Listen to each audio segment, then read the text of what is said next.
The reinvention of the one-room schoolhouse will have big implications for your family, your school district, and our society.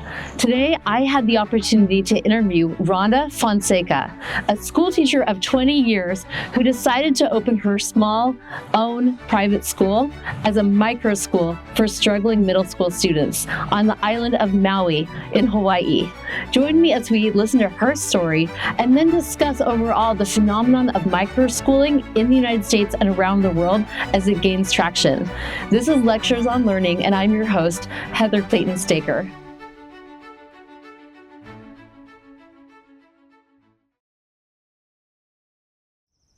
Welcome, my friends. When I ask you to picture a one-room schoolhouse, meaning a mixed-age classroom with a single teacher in a single classroom, you likely picture an old black and white photograph from colonial America. Maybe it had a dusty road leading up to a brick building or a clapboard building or a log cabin even. Perhaps there's a post out in front that a horse is tied to. You open the door and inside you see the chalkboard. You see the school teacher, maybe with a bun and a long skirt on. You see the rows of desks and chairs.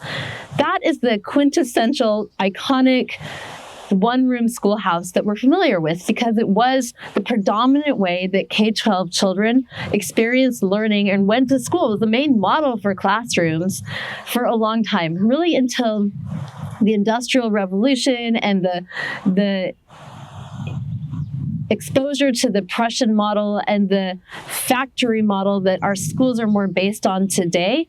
And the other thing that unlocked a change for schools was the invention of the school bus. And that school bus was able to take students farther away, and that one-room schoolhouse, hyper-local, became a thing mostly of the past. In 1930, there were about 150,000 one-room schoolhouses left. By 2005, there were fewer than 400, according to NPR. And so that phenomenon had really receded into the history books and the old black and white photographs. But the interesting thing is that it is experiencing a resurgence in the form of microschooling. Today, I'm going to interview Rhonda Fonseca, a teacher of 20 years. She started at a Catholic school and then decided that she needed something different for her own children as they approached middle school and for other children in her neighborhood. I'm on the island of Maui in the state of Hawaii, and we are meeting today with Rhonda to hear her story. Afterwards, I will tell you how what she did 15 years ago was a precursor to a huge phenomenon that's unfolding right now in education around the world. So stick with me after the interview and we'll analyze a bit how this is indicative of a broader societal phenomenon. So here's Rhonda.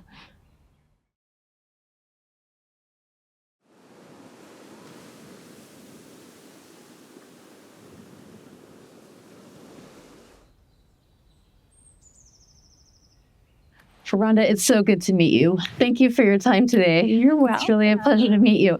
So I've heard all about you and that you were brave enough to leave your school where you were teaching and start your own small school out of your garage here in Maui. Tell me a little bit about why you chose to do that. First of all, where were you teaching before you made that decision? I was teaching I was teaching at a Catholic school, okay, even though I'm not Catholic. And my oldest son was going to be in 7th grade. And I decided that the public school was not the place for him for middle school. I know that age is really critical.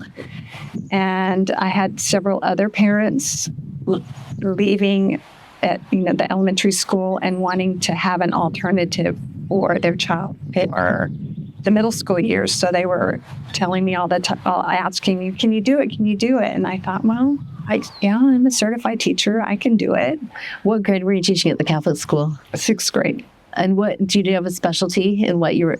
No, it was 6th grade, everything. There, the 6th grade was still in the elementary school. Okay. So here in Hawaii, that middle school is 6th, 7th, and 8th grade. But at the Catholic school, it was up to 6th grade. So we had to figure out what are we going to do for 7th and 8th grade. And how long have you been teaching in the classroom at this point? Oh, wow. By that time, I'd been teaching probably 20 years. 20 years. but not at that school. Uh-huh. But it had been traditional classrooms for the most part. Very traditional. So what was a typical day like as a teacher in those settings before you left? I taught reading, writing, and math, and then another teacher taught the other. And so we would switch classes. I would have the kids for 45 minutes, and then they'd be gone, and switching back and forth. So you'd prepare your lessons, deliver the lessons, grade homework, just like your typical traditional teaching. Yes. So talk to me about, so you had the son going into 7th grade, and you also heard from other parents that they were concerned about sending their students to the traditional classroom environment for middle school. Right. What were some of the concerns? The concerns were that the schools are large, the kids are going through puberty, they're having, issues with who they are and what they're doing. So putting them in a situation where they were at 1 in 1,000 here in Hawaii, and the middle schools was not something that they wanted to do for their child. And I didn't want to do for my child. What were the academics like? Were there pretty good options in terms of at least getting a decent academic education? In the public school? Uh-huh. The middle schools really struggle. Yeah. Very much so. So no, I would say it would not have been the best academic environment. What do you think were the reasons for that struggle in the middle schools? I think a lot of it is the middle schools are huge. For some reason, that's where they put everybody, when that's the age when they should actually be in smaller settings, smaller classrooms with fewer kids, a better teacher-student ratio. So what first gave you the idea to do something different? I think it was just parents asking me, what do I do? What do I do? Where should they go? How should I, what do you suggest? And I didn't have any answers for them. I thought, I don't know what I'm going to do with my own child. So, and at that time, there was not the online school. There was homeschooling, but it was not considered professional. It was thought of as, the kids that their parents never even did anything. They just stayed home. So it wasn't the more structured that it is now, or the online things that are available now. So did you consider, though, just straight up homeschooling for middle school? No. So how did you find that in between where you thought, I'm going to bring other families in and teach multiple students? Because I still also believe that kids need the socialization. They need to be able to work and learn to work cooperatively and work in pairs and work in small groups and also receive the individual instructions. So I wanted my own children to have that as well, because I don't believe just one-on-one all day by yourself is healthy either.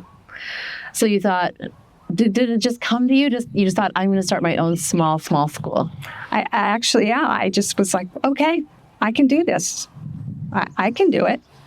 And what did your husband think when you told him? He thought I was crazy, but he supported it 100%. And then when all the parents that were coming up to me and saying, we would love to put our kids with you. And I was like, okay, let me see if I can make this work. So tell me about your vision for that school. What were you thinking? This is how I would run that school. I wanted it to be more experiential.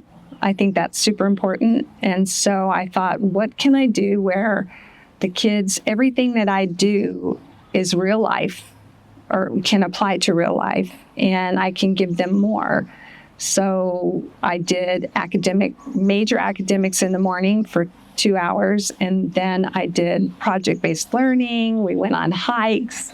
One thing that happened is on a hike is there were crawfish, and I didn't even know we had crawfish in Hawaii, and we found crawfish, and the kids were like, can we take them back? Can we take them back? And I was like, no, we're not taking them out of here. And they said, no, we'll get a tank, and we'll do this, and we'll learn about them, and we'll study them. And so we did. We brought the crawfish back. The kids went on and found out, did all the research and found out how to take care of a crawfish. We saw the whole process of the life cycle. I didn't even know they molted. I mean, and it all came from the kids. So we're the first class pet of crawfish. Why? I know. That's funny. Who would have thought? But yeah, so things like that I wanted to be able to do. And like cooking, every Friday, 2 kids were responsible for cooking a meal, and they had to budget for the meal. Everybody paid $5, so they had to stay within their budget. We went to the grocery store. They had to do all of that. So that was all part of it. Are you a cook? Not that great, but I had a parent volunteer that would come on Fridays and help. That it was always 2 students that were responsible. We assigned a week, and they had to take care of it, and then the parent would help. So you found things that you were good at and then supplemented with parents when needed. Yeah. Uh-huh. So what was your first step? So you thought, I'm going to build the school. I'm going to recruit the neighbors. What did you do first? First, I had a meeting with anyone who was interested, the families that were interested, and they were just super, super supportive. And they said, whatever you need and however much you want us to pay you. And I didn't want it to be any more than, I wanted it to be super affordable, which that's what part but bothered my husband. He was like, what you're doing with these kids, they should be paying you a whole lot more. And I said, no, that's not why I'm doing it. So, but anyway, that was the first step. And then finding a location. And how did you find a location? How did you go about that?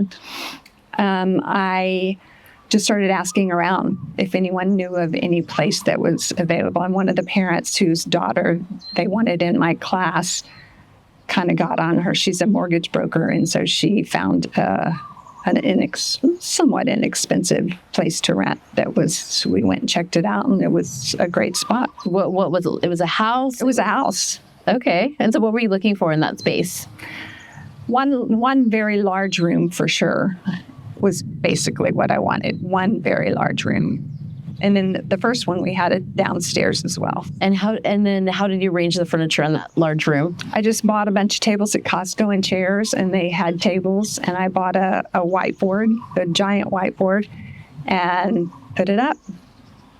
And the first one was the house was kind of junk, and the parents all came together and they painted it for me, and we did a big get the house ready party because it was kind of needed a little help. So in terms of your budget, how many students were you able to recruit that first year? The first year I had 9. 9 students, and they were all 7th and 8th graders. Mm-hmm. Were they mixed boys and girls? Mixed boys and girls, yes. And how much did you charge? So this was 15 years ago. 15 years ago, I think the first year I charged $5,000 for the year. $5,000 for the full year. And then roughly how much of that revenue was eaten up with your facility cost? Probably about half with facilities, books, everything that I purchased for this school. Okay. And then you were able to pocket about half of that. Mm-hmm. And then is that your setup for the full? So you did this for 3 years? I did it for 4 years. 4 years. So my oldest son was in 7th and 8th grade. And then when he went to 9th grade, my next son was in 7th grade. So I did it for him as well, 7th and 8th grade. Mm-hmm. And 9 students, you said? The first year, 9. The second year, I had 13. Oh, wow. I had more. And then the following year, I had 10. I think I had 10 the last 2 years. Okay. So your budget was $45,000. I think I charged $6,000. So it climbed up a little bit. Yeah. Got up to $60,000, $70,000. Mm-hmm. So what did you think about that facility? Did you stay in that house the whole 4 years? No. I stayed there the first 2 years. And then I realized that my garage, which is detached, would be big enough, and it would make it a little more. At first, I didn't want the school in my house because I wanted that separation of my home versus where I work. And then I thought, well, it might be really convenient, and it actually ended up being much better when I was up here in my own home. Why was that? Because I knew where everything was. Everything was easy. I could also write off financially the house as for the taxes that I had to pay, and just knowing the neighborhood and having a big backyard, a place for the kids to play, everything was a little more. This is definitely a big, beautiful backyard. I can see why you chose this spot. Thank you. So tell me then let's talk about the 2 hours that you said you were just doing focused academics. How did you do that? So you had 7th and 8th graders. They were probably at mixed levels with where they came from. How did you teach all of them at the same time? Well, for language arts, I used novels. So it didn't really matter whether they were a 7th grader and eighth grader. So I did a lot of novel studies and I did a lot of essay writing, that kind of thing. So I didn't direct it for 7th or 8th grade. I just did generic. And then for math, I tested them, and it depended on where they were at. And some of them were in pre-algebra, some were even in algebra 1 in 8th grade. So I just got them a textbook at their level, and I did, individual walking around teaching for that. Couldn't do whole group because they were all in different places. So you would cluster them a bit based on their level and then do spot lessons for each group and try to get that into your... And so did you try to do, say, an hour of English language arts and an hour of math? Okay. I tried. That's basically how it was structured. Okay. And did you do any social studies and science? Or all the social studies and science was mixed in with whatever project-based thing they were doing. We did actually a lot of science because we ended up doing a garden and the crawfish thing and all, hiking, surfing. They wanted to know what about the waves? How does that work? And so we did a lot of that kind of thing. Did any of them want to learn something that you weren't able to teach them? Any of them want to learn a language, or was there ever that situation? Not that no. How did it feel teaching all of them for 2 hours when they were at different levels? It was tiring.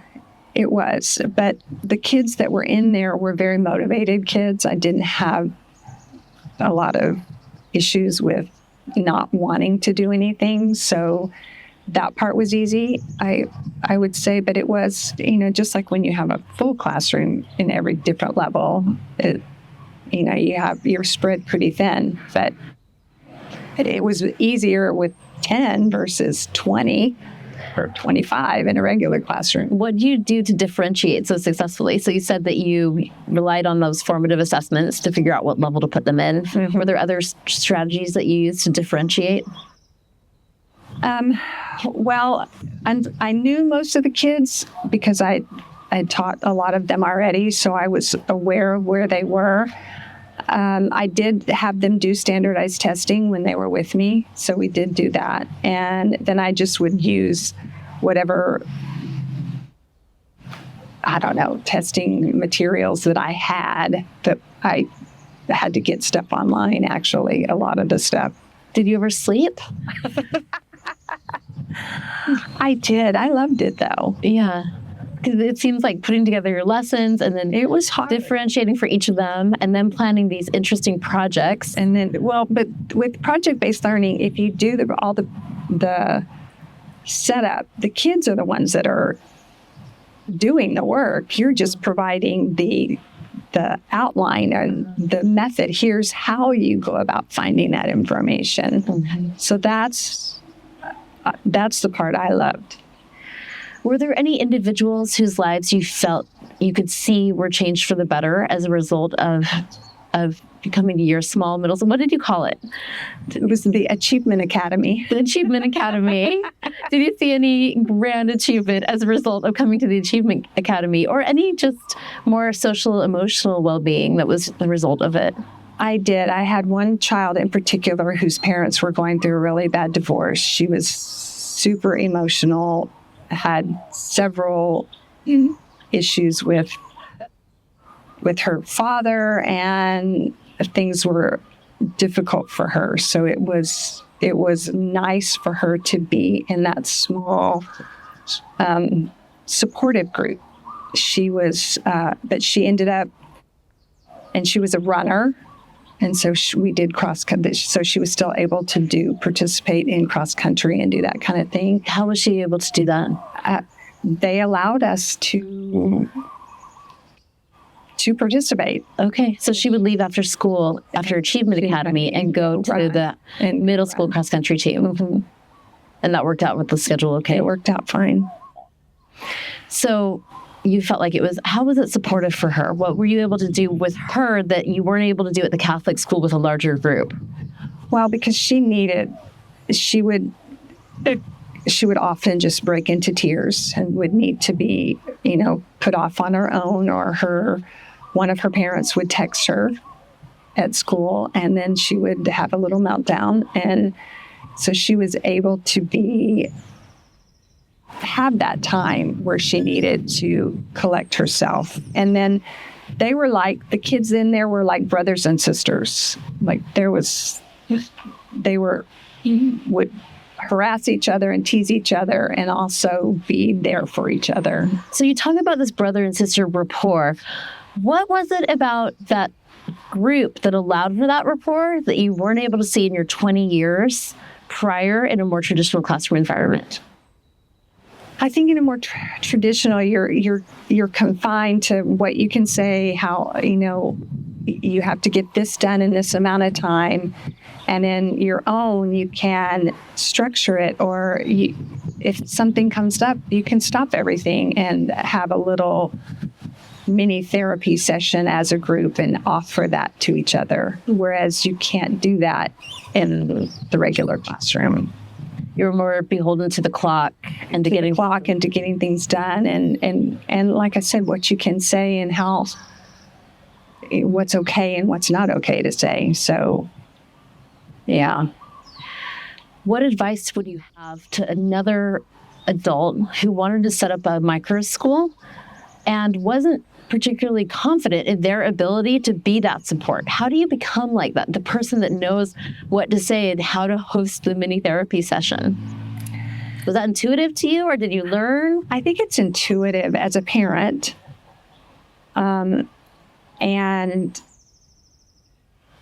having been a teacher, but I think it's intuitive. I think, it's just like anything. There's people that you meet that are a good teacher or would be a good teacher because of their personality. And then there's people that have doctorate degrees that have no business being teachers. It doesn't matter how much education. You just need to be a person that's a compassionate, empathetic kind of person to be able to do that. Were there particular routines or practices that you put into place to create that kind of loving, supportive unity? Well, we did set up, just like when you set up in a regular classroom, you talk about what's okay, what's not okay, and treating each other with kindness and that sort of thing, and just modeling that, always being that way with the kids, treating them with respect, treating them like I would want them to treat me. And when they model that behavior to each other, just making it become, that's important. Look at that. Look how that is. How did you incentivize that? Was it by calling them out as they modeled that behavior, or you would? Yes, and I can, in that kind of setting, I can also say what you just said was wrong, and you shouldn't be saying that. You need to apologize. Because you can call them out in a different than if you're in the classroom. There's a certain way you have to do it, but it felt more like a family in that way. Yeah, it just felt like a family. So it was okay to say those things, and of course in a very respectful way. But yes. Did you have behavior challenges that you felt were difficult?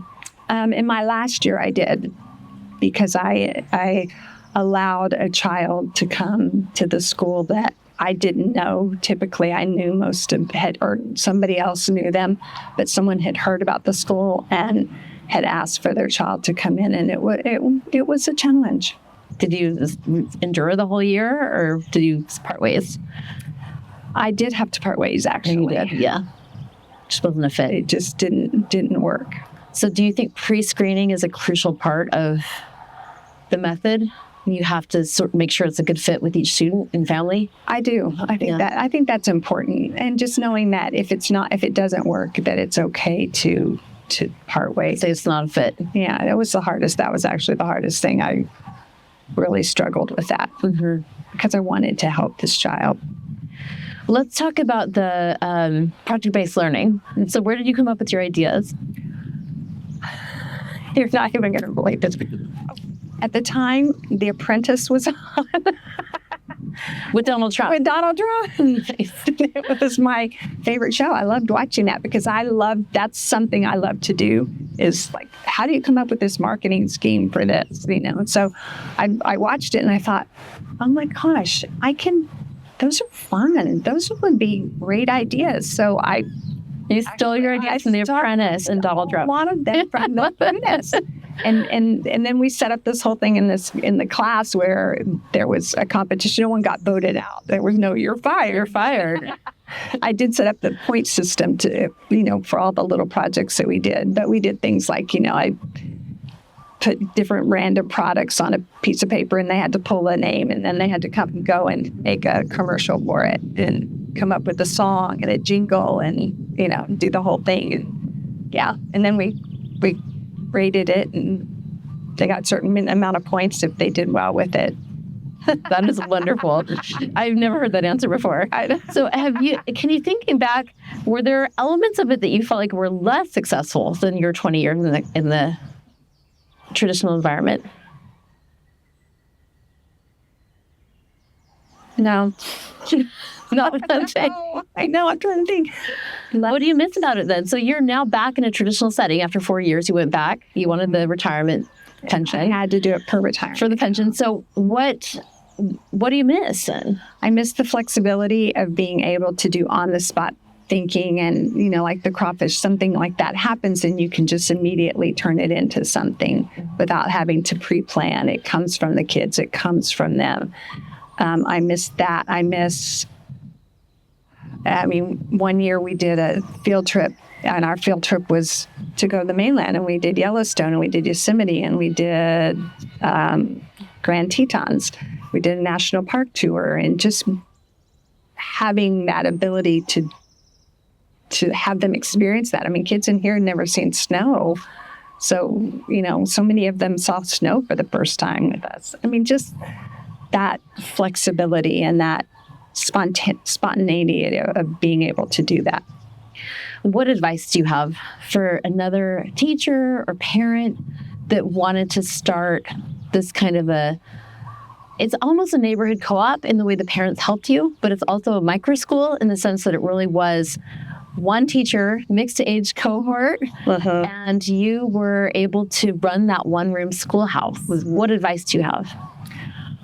I think nowadays with the online capabilities that you can find and that are available, it would be actually quite simple to do that because your hardcore academics could be done online, differentiated already. So nobody has to do that for you, which I think requires skill. And maybe just talking to different people about what are some of the things in the area where you live that you could do your projects on and have a structure for what you wanted that other time to be and whether you wanted it to be, individual or partners or small group and have all that kind of pre-planned. And you can find those resources now online. And so it would be, if you had the people to do it, you really wouldn't need a certified teacher to make it happen, which I think is awesome.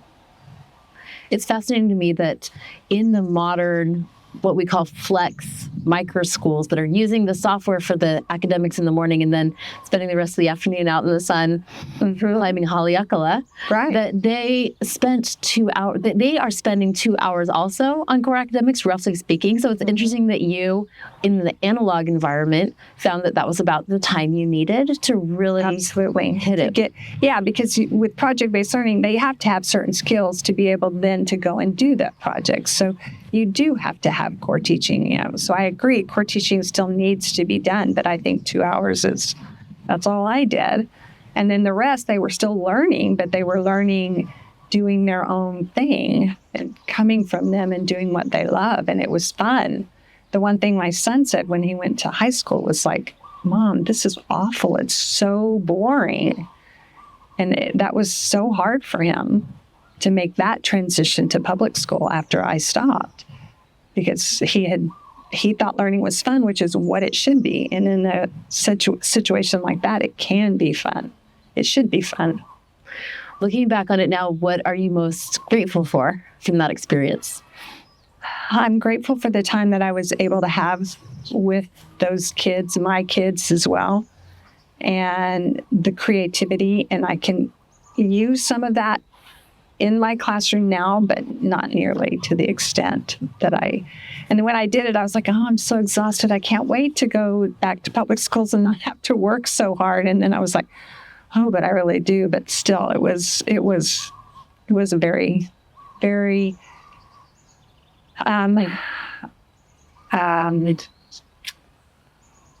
Almost liberating, fulfilling, very fulfilling time. So it sounds like it was fulfilling. It was the students, the time to be able to support them. Mm-hmm. It was a very, like I said, those years are awful years when you feel weird about yourself. You just don't, and that was a great time for them they could be silly. They could say whatever they wanted and nobody was going to tease them. And it was. And what were their results? Were they able to stay on pace with their peers at the middle school? Mm-hmm. They did really well. Actually, more than half went on to the hardest school here in Maui to get into, a private school. And were they able to reintegrate into a more traditional setting? Yeah, but like I said, it was a little harder for some than others just to get used to it. Mm-hmm. My son being one of them. Well, Rhonda, I've learned so much from you. Thank you so much for your time today and for sharing the story and for your courage to do something unusual 15 years ago that was trailblazing. And now who would have thought that so many people would be trying to follow this kind of model? So thank you again for your time. Good. Well, I hope it helps and I could help. If I could give advice, I would be willing to do that for other people. Thank you. You're welcome. I really enjoyed talking to Miss Rhonda, and I invite you to stick with me now for a minute while we analyze that conversation. If you are listening to this via podcast, you might want to go to the YouTube channel because we have pictures that show Miss Rhonda's cute classroom when it was at the house and then at her detached garage. But let's think for a minute about what we heard. So she described leaving her Catholic school of 20 years to set up a school in a small setting with just a handful of middle school students so that she could help them get through those years with more success and more emotional well-being. And she talked about how she misses it. There were some real freedoms and ability to connect with those students and support those students and just be creative that she misses now as she's back in a more traditional environment. The reason her story is so compelling for us now, though, is that before there were hundreds of thousands of one-room schoolhouses around the United States. And then that number receded as schools found that it was hard to have that subject matter expertise to allow for a broad range of subjects. And so with the invention of the school bus, it became more and more desirable for families to put their children on the bus to attend a large comprehensive school where they could have all sorts of subjects and classes and courses and have hopefully a higher standard of education than they might get in a one-room schoolhouse with a single teacher and be beholden to that one teacher's level of expertise. Today, one of the constraints on returning to the one-room schoolhouse model is that it's hard to find adults who are as capable as Rhonda. So you heard Rhonda describe how she was able to do formative assessments, determine the students' level of learning, put them into the right math and English classes based on where they were, and then run their 2 hours of academics, hurrying from group to group to give small group instruction to each cluster of students based on their ability. And then she was able to dream up afternoon projects for them based on what they wanted to learn for science and social studies. And so she really showed a lot of expertise in her ability to do that. And even then, there were probably some students who had to wait their turn as she was trying to shuffle around her small classroom to meet each of their needs. And that points to why the one-room schoolhouse did not endure, that the comprehensive school combined with the school bus became a better option. But today we're seeing a revolution, the return of the one-room schoolhouse with this new vehicle called the microschool. And a microschool is like that one-room schoolhouse in the sense that it's mixed-age cohorts and it's small. The change is that the instructional component is often done differently. Stepping back, there are 3 pillars to what it takes to put together a one-room schoolhouse or a micro school. The first is a physical facility, some kind of a school to meet in. The second is the human component, the systems and the culture and the friendships that bring together the community. And then the third is the instructional piece. So how does a micro school stack up compared to a traditional classroom? And let's think about how it's different from a traditional classroom and why current technologies are enabling a flowering of microschooling. Let's think first about the physical facility. So one of the attractions to a large comprehensive school is the football stadium, the tennis courts, the swimming pool, the theater, the big features of a facility that allow for that kind of grand gathering of students. But there are disadvantages as well. So some of the disadvantages that are increasingly toxic for our children include safety problems, everything ranging from the fear of gun violence to the microbullying that can happen at school and go unnoticed because it's a big facility with a lot of students. We sometimes worry about the adequacy of the food that's prepared in large institutions where it's brought in on a semi-truck. And a micro school offers the opportunity for a small kitchen with more locally produced and locally assembled food. We also worry about the distances. So the school bus takes a long time. And some families like the idea of a hyper-local school where their students can just walk or scooter down the street to attend school. So those are reasons why the physical facility of a small micro school is on the radar of parents and communities. There's some attraction to it. And that was amplified during the COVID pandemic, clearly, when so many families were worried about sending their children to a big institutional setting, and they preferred a learning pod with just a few families where they could keep aware of the health of the students in the community, and it just wasn't such a big, contagious place to send their children. So those are some of the reasons why this physical setup of a micro school can be a drawback. It doesn't necessarily have the big stadiums, but it also can be a benefit. Safety and food and exercise and light and some of the things that can be available in a smaller setting without the big fluorescent lamps. One note, though, is that interestingly, some of the micro schools are starting to find ways to become as good, if not better, on the sports equation. And that is, for example, the elite soccer teams or the elite ski teams that are forming micro schools so that their students can learn efficiently in small groups and then spend the rest of the afternoon on the slope skiing or on the soccer field practicing.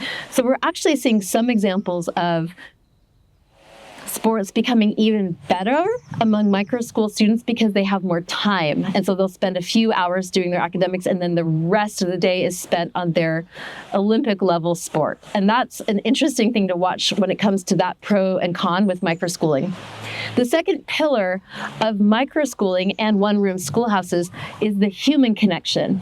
And so some parents feel like the large comprehensive schools with the hundreds or even thousands of students are attractive. They want their students to be in that larger world, a larger campus with all of those associations. Meanwhile, other parents and community members are starting to be attracted to the micro school or the one-room schoolhouse again, because we see a troubling uptick in mental health problems among our children.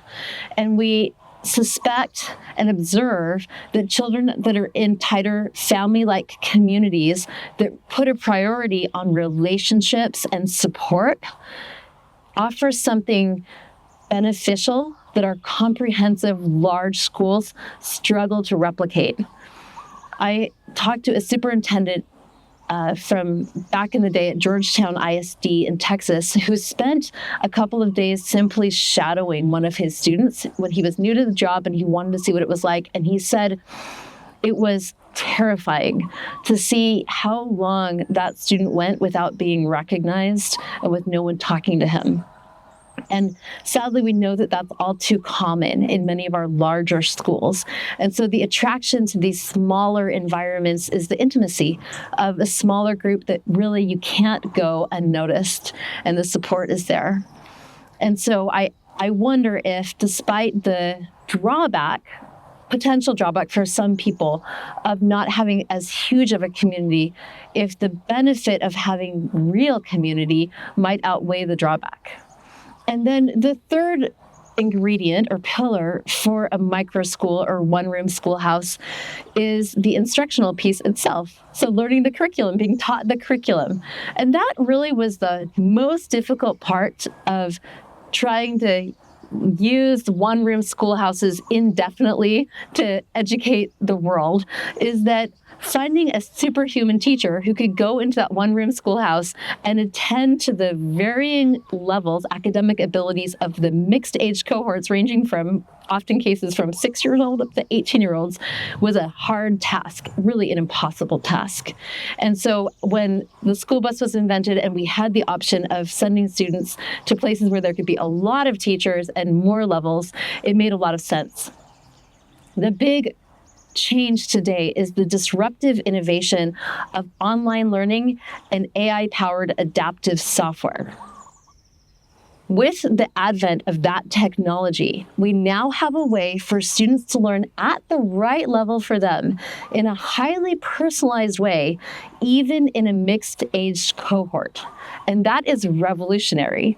So instead of students needing to go by bus to get the lecture, they can use their laptops to get the instruction that they need right from their own desk in a micro school. Extraordinary, powerful, life-changing for the future of education. And so that really reversed the problem of how do you have an abundance of options with highly skilled instruction for students. Instead of needing to send the students to where those teachers were teaching, we now can bring that instruction right to the students through computer-based learning. And that's an extraordinary advent in our world. And really what it does is it corrects the biggest flaw of the one-room schoolhouse. So now you can snap AI-based adaptive software into a small facility and not only differentiate instruction like Rhonda did in her story, but do it even better. Because like she said, it was so tiring and it was hard to try to differentiate for each of those clusters of students. But now we don't even need a teacher who's able to do that because our software can differentiate in a more specific and precise way than any human teacher ever could. If it were just the software alone, that might be unattractive. But if you combine the software with a warm, loving, supportive, small environment that also happens to be safe and close to home, you're starting to see the attraction. That is why many families and societies are starting to gravitate to the microschool and the hyper-local neighborhood school, a neighborhood school on every block. And the idea is gathering together with other families and bringing in an adult who can love, support, help launch the academic learning, help launch the projects, but doesn't necessarily need to be the one at the front of the classroom leading anymore. And that gets us back to our story of guides. One of the reasons that teachers who start teaching in these environments prefer to be called guides is because that's more of what they're doing. They're guiding as the students are going through their academics on their own, using independent work that's assisted by technology. And then as the students are exploring and doing field trips and learning sports and all of those things together with the guides supporting them. The implication for school districts is that this is a trend that's worth paying attention to, particularly as the school choice movement gains steam. There's more and more reason to believe that families will exercise their right to walk to a microschool if that seems to be a superior option for their children. So school districts are well advised to start creating their own microschools that follow some of the same behaviors, a guide instead of a teacher who is delivering the instruction, the support, the mixed age cohort, that more nurturing environment, the smallness, the safety, the hyper local. Those are the things for school districts to be thinking about and starting to innovate towards. And then meanwhile, if you're an entrepreneur, a parent, or a teacher who resonates with Miss Rhonda, you have the opportunity to start your own micro school. And you don't even have to have all the subject expertise in every subject, be able to speak every language, be able to teach every math fact, because the academic instructional piece you can delegate to computer-based online learning while you bring in the humanity and you set up the physical environment for success. I hope you enjoyed this interview today. If you would like to download a freebie, we have posted in the show notes a simple budget to show you the rough costs of putting together your own micro school.